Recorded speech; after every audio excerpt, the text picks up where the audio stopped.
Penalty petition.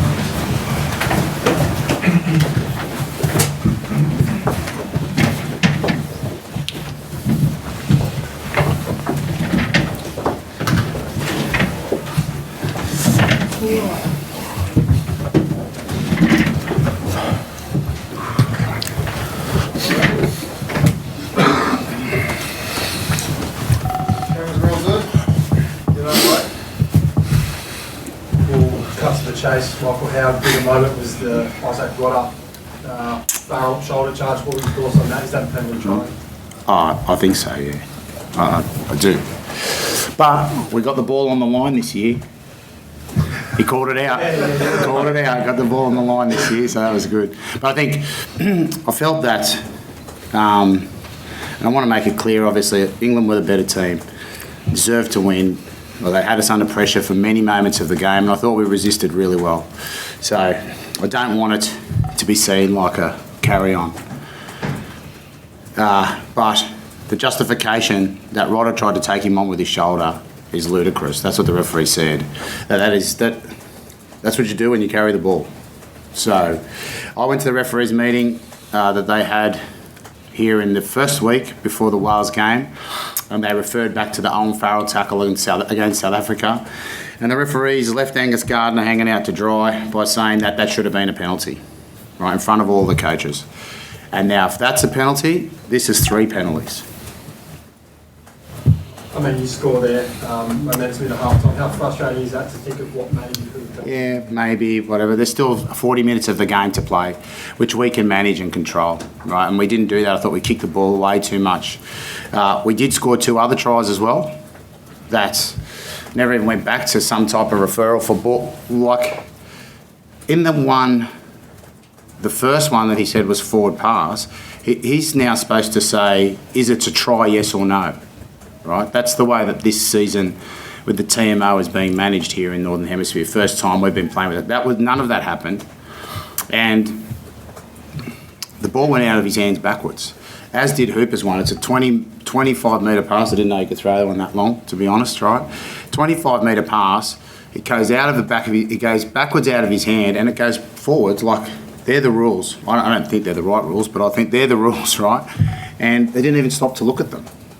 And we played, I thought, with a lot of effort and a lot of desire to be in the contest, but I thought we kicked the ball away too much, and we kept giving the ball back to the opponent, and therefore they're a good opponent and they will score if you just keep giving them the ball back in that territory as well. So it's mixed. There's parts of me that go, yeah, I want to get those calls, and then there's other bits that say, yeah, got to hold the ball more and play more footy. Michael, you seemed a bit confused about the explanation from the arco about Roddy using his own shoulder. Yeah, I was surprised that it was turned around against us in that instance. You know, as a ball carrier, you carry with your shoulder.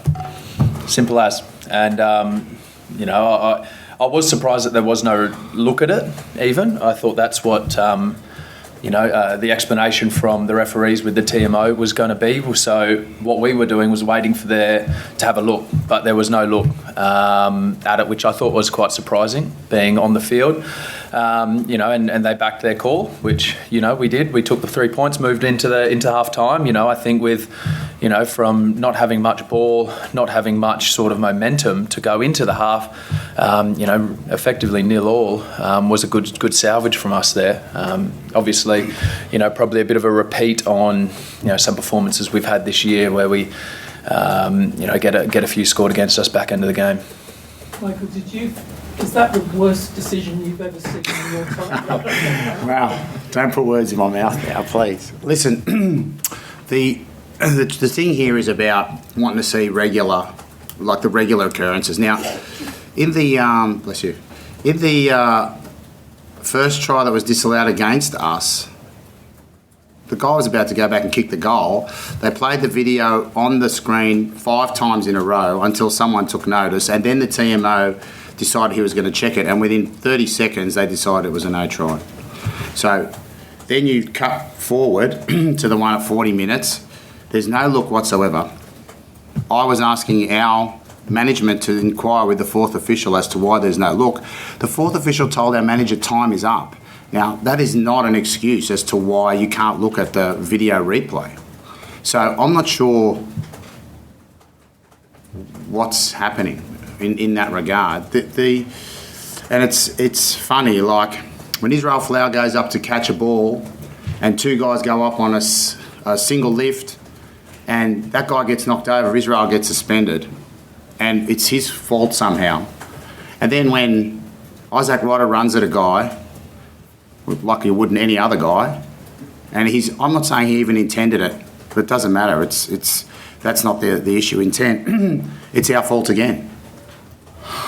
So I'm not sure if we are doing something particularly wrong in coaching or in the way that we're bringing that out, but they're pretty significant and pretty obvious. I don't think that there's anything too unclear about that. I don't think there's a lot of speculation required. With regards to the stuff on the television replays, do you think it has anything to do with the home crowd? Yeah, of course it does. People are only human. But look, in Wales, the crowd was going crazy about Samu Karevi tried to charge a ball down and hit the player late, apparently, according to them. And Ben O'Keefe stood firm.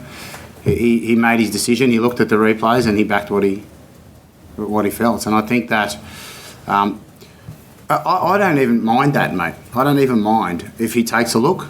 There's high stakes, but you need to spend the time on it and say, did it go out of the back of did it go backwards out of the hands and travel forward after that? I'm not even going to go back to passes that I've seen in that part of the field before that have gone forward and not been called up, but of this exact field. But mate, that's the thing, and I feel a bit for the Rodder. He's done a great job to get there and score, but at the end of the day, we were 13-all at half time. We didn't get the try, right? So that's the way it is. In the second half, we gave away too much possession, and I thought we defended pretty well all round, but just the bulk of possession ends up telling eventually against a big, strong team like England. Michael, were the lads distracted at all with the news from yesterday that came out? No. No, I don't think so. No.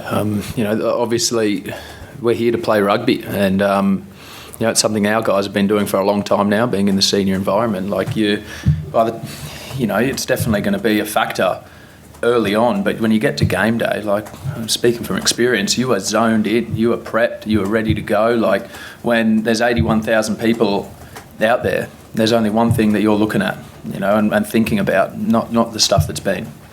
It sounded like, listening to the referees, it might have been a bit of sledging, a bit of banter from the English lads about that. Was that the case, and why there was so much niggle out there? No, I didn't hear any of that sort of stuff.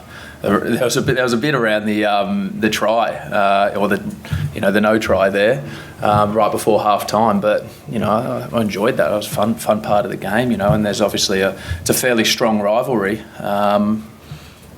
Guys want to be involved in the games where both teams are dying to win, and that was one out there today. Look, we were unable to relieve pressure. We could absorb, but we just weren't able to relieve pressure and get our game going today. That effectively killed us. Just your reflections on the year as a whole. It's been a tough one, not the way you wanted to finish 2018. Yeah, it's been a tough one. Yeah, it would have been a nice little tick on the end of the year and a little energy boost going into the off season. Hasn't eventuated, unfortunately. Yeah, it's been a tough year. We've learned a hell of a lot. A lot of our guys, I'm sure staff. I'm sure I certainly have, being part of the leadership team and in my role as captain. A hell of a lot, and we've got to be that way. Got to be that way taking it into next season.